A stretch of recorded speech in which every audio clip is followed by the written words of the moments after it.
I'm going to try and show everybody is the supernatural evil has now impregnated, that's a good word, the whole world of artificial intelligence, of the nanobots, of the idea that there is a spirituality. And one day I was praying, and I feel, and I've said this publicly, I felt the Lord said specifically to me, Steve, you cannot separate spirituality and technology.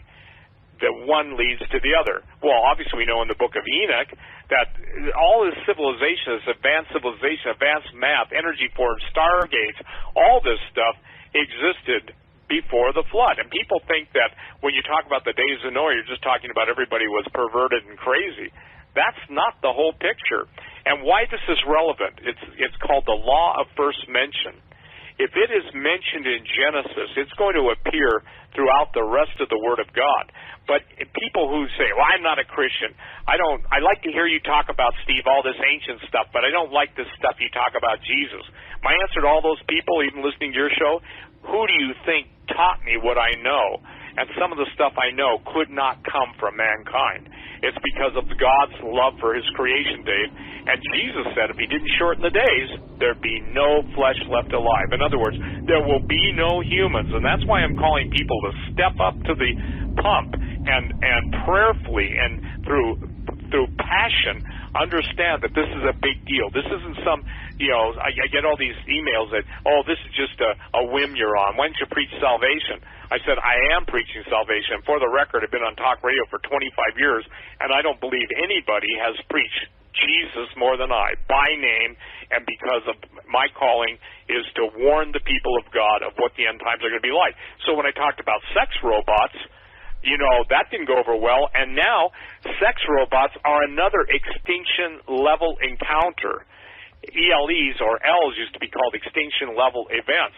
Now we have extinction-level encounters, and what it's going to do, Dave, is obviously it's going to put off procreation, and so the human race will die out, and the human race is being manipulated out of existence, and in its place will be laboratory-produced hybrids, and those hybrids will not be eligible for salvation, but the devil is trying to mimic God and create a whole world of His entities that will basically do His bidding. And I can tell you this, there's no way to describe a hell like that would be on earth.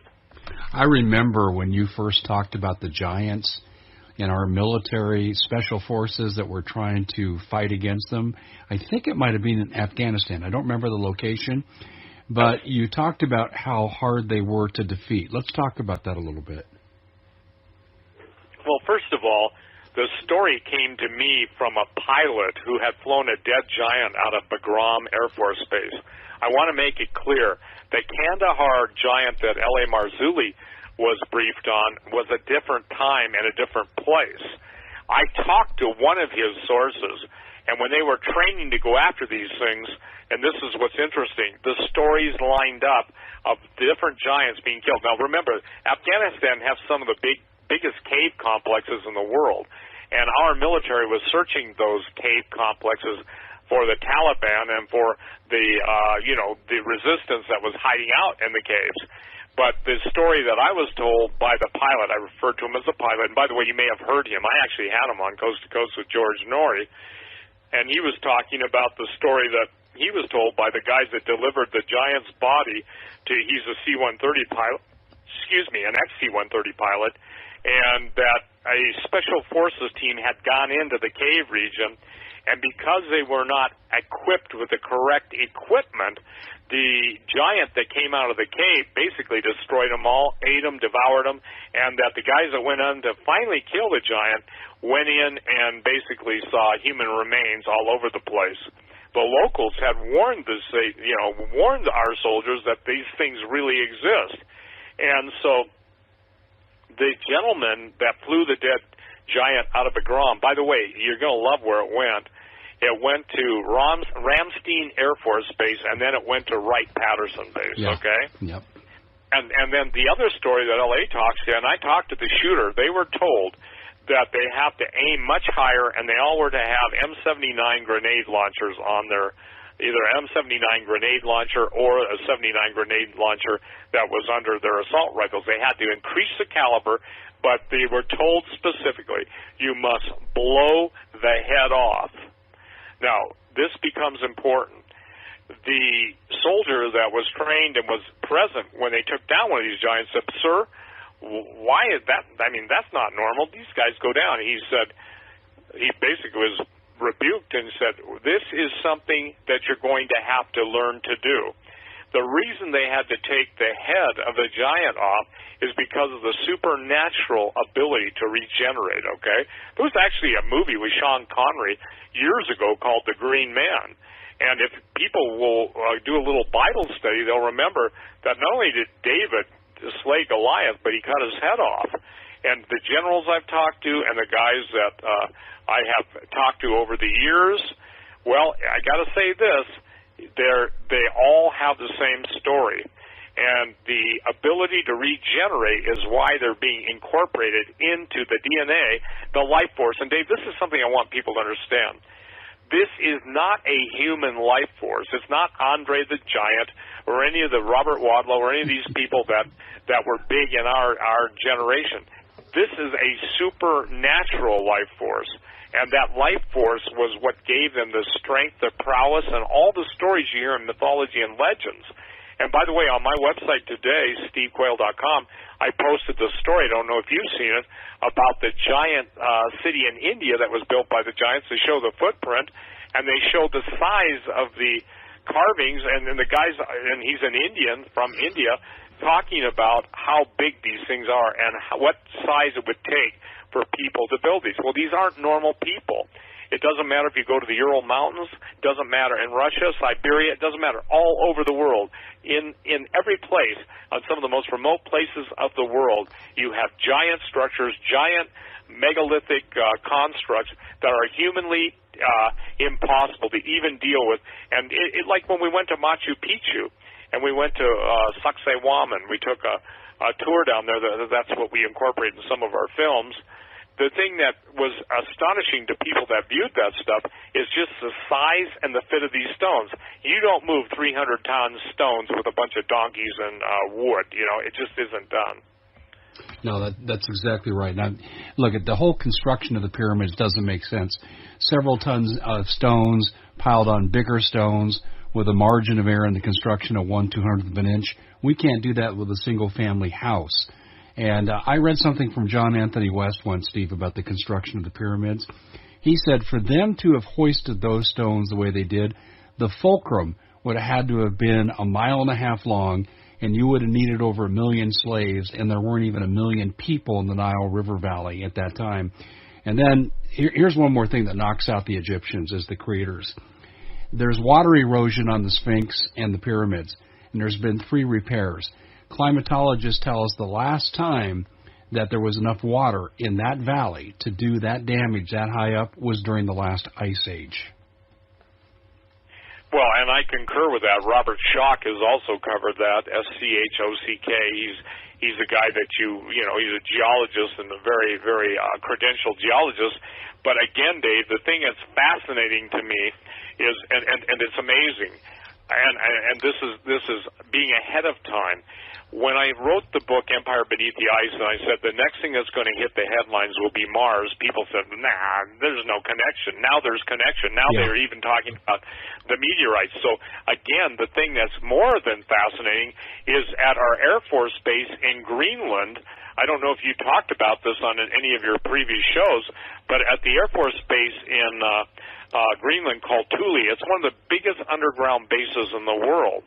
And something that was going, I believe they said, Mach 74 exploded. Now, then one of the spokesmen for the Air Force, they originally wouldn't talk about it, and then they said, well, it was a meteor. He basically said, well, you know it wasn't Russians because we're all here.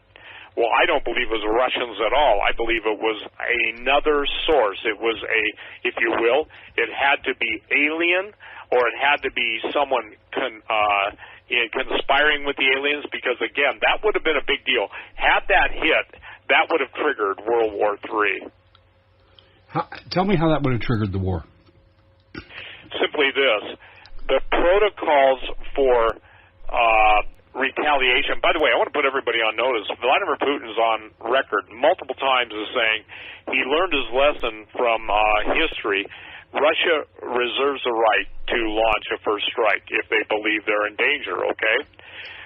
What you think of and I think of is just the air base that is above ground that we see. We see C-130s parked on a parking lot and hangars and a lot of ice and snow. But it's never what you see on top the ground. It's always what's underneath. So there are people that claim that that's one of the biggest, if you will, laboratories in the world for alien hybrids. Now, do you see the relevance? Yes, absolutely. And so, again, they brought it up. Well, it's a good thing we're still here, or they were intimidating, again, or not intimidating, forgive me.